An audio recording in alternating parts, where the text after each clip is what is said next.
देहरादून में आज युवा अग्निवीर संवाद कार्यक्रम का आयोजन किया गया। इस कार्यक्रम में उत्तराखंड के सीएम पुष्कर सिंह धामी भी शामिल हुए। सीएम धामी ने पूर्व सैनिकों और अग्निवीरों के कल्याण के लिए कई महत्वपूर्ण घोषणाएं की। उन्होंने कहा कि राज्य सरकार ने पूर्व सैनिकों और अग्निवीरों को होम स्टे योजना में अतिरिक्त छूट देने का निर्णय लिया है। वहीं उनके रोजगार के लिए एक विशेष सेल भी गठित किया जाएगा। कार्यक्रम के दौरान मुख्यमंत्री ने युवाओं के सवालों के जवाब देते हुए कहा कि प्रधानमंत्री नरेंद्र मोदी के नेतृत्व में सामान्य पृष्ठभूमि से आने वाले युवाओं को भी बड़ी जिम्मेदारियां निभाने का अवसर मिल रहा है और सरकार युवाओं को सशक्त एवं आत्मनिर्भर बनाने के लिए लगातार कार्य कर रही है।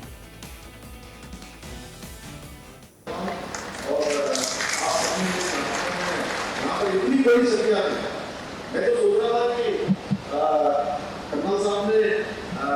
अग्निवीरों से मिलने का, युवा अग्निवीरों से मिलने का संवाद का कार्यक्रम बनाया है। तो 200, 300, 400, 500 लोग और मैं तो देख रहा हूँ कि हजारों की संख्या में जितने लोग इसके अंदर है, इससे कहीं कितने लोग मुझे बाहर दिखाई दे रहे हैं मेरे साथी युवा लोग। तो मैं सबका बहुत स्वागत करता हूँ। तो आपने मुझे कुछ जानने की आपने जिज्ञासा प्रकट की, मुझे लगता है कि मुझे ये बताना चाहिए कि एक तो मैंने कभी एक सोचा नहीं था कि मैं इस जिम्मेदारी को लाऊंगा या इस जिम्मेदारी के लिए मैंने कोई प्रयास किया, कभी कोई प्रयास नहीं किया। हमारी पार्टी माननीय प्रधानमंत्री मोदी जी के आज पूरे देश के अंदर एक नया वर्क कल्चर, एक नई कार्य संस्कृति, सुशासन की विकास की जो नई अवधारणा देश के अंदर प्रारंभ हुई है 2014 में, जब से प्रधानमंत्री मोदी जी बने हैं, सबसे सामान्य से सामान्य नौजवानों को, युवाओं को, मेरे जैसे युवाओं को जो एक सैनिक पुत्र है, एक सामान्य सैनिक के पुत्र होने के बावजूद उन सभी को जिम्मेदारियां मिली है और मेरे जैसे अनेक लोग हैं जिनको जिम्मेदारी मिली है। मैंने कभी ये नहीं सोचा कि ये दिन कितने दिन हो रहे हैं, कितने दिन का कालखंड हो रहा है, कभी दिन भी नहीं गिरे, कभी महीने भी नहीं गिरे और साथ बस क्योंकि एक ही प्रण था कि देवभूमि उत्तराखंड की जनता की सेवा करनी है, उत्तराखंड को हिंदुस्तान का श्रेष्ठ राज्य बनाना है,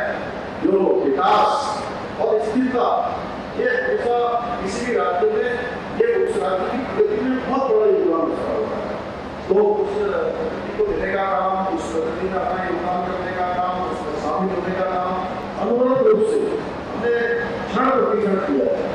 और उत्तराखंड की जनता ने बड़ा भरोसा हमारी पार्टी पर, माननीय प्रधानमंत्री मोदी जी के नीतियों पर, उनके नेतृत्व पर 2022 में हुए आम चुनाव में एक दुखद था। अकेले हमेशा होता क्या था कि हर चुनाव में सरकारें, जैसे एक पार्टी की सरकार चल रही है तो चुनाव होता था, सरकार बदल जाती थी, दूसरी पार्टी की सरकार। उत्तराखंड की जनता ने पहली बार